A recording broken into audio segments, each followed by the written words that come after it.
ডোলার বাঙালিয়ান রান্নাঘরে আপনাদেরকে স্বাগতম। বাঙালিয়ানভাবে কিভাবে খাসির মাংস রান্না করি সেটা দেখাবো।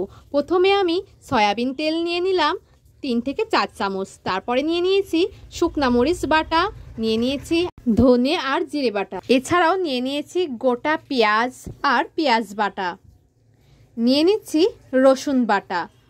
আমি আস্ত রসুনও নিয়ে নিয়েছি, আপনারা ইচ্ছা করলেই আস্ত রসুন স্কিপ করতে পারেন। এবং নিয়ে নিয়েছি আদা বাটা। এখন ভালোভাবে মিক্সড করতে হবে। এখন নিয়ে নিচ্ছি 1 কেজি খাসির মাংস। মাংসর পরিমাণ মতো নিতে হবে লবণ আর হলুদ। হলুদ নিয়ে নিয়েছি 2 চামচ আর লবণ নিয়ে নিয়েছি 2 চামচ। এখন সুন্দরভাবে মাখিয়ে নিতে হবে। নিয়ে নিলাম জিরে আর তেজপাতা 3টা। এখন 5 থেকে 10 মিনিটের মতন রেখে দেব। এইদিকে কড়াইতে নিয়ে নিচ্ছি পরিমাণ মতন তেল, জিরে আর শুকনো মরিচ মাখানো মাংসটা আমি দিয়ে নিলাম।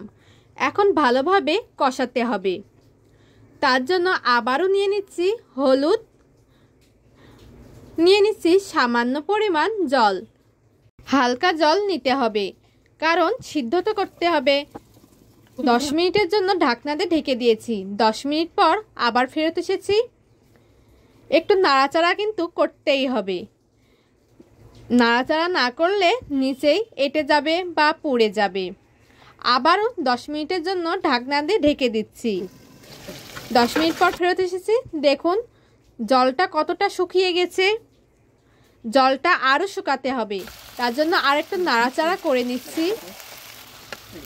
সিদ্ধ কিন্তু হয়েই গেছে, দেখুন কতটা সিদ্ধ হয়েছে। দেখেই কিন্তু বোঝা যাচ্ছে সিদ্ধটা কতটা হয়েছে। সিদ্ধ যখন হয়ে যাবে তখন আমি জল ঢেলে দিলাম, উষ্ণ গরম জল ঢেলে দিলাম। এখন টকবক করে ফুটে নিল।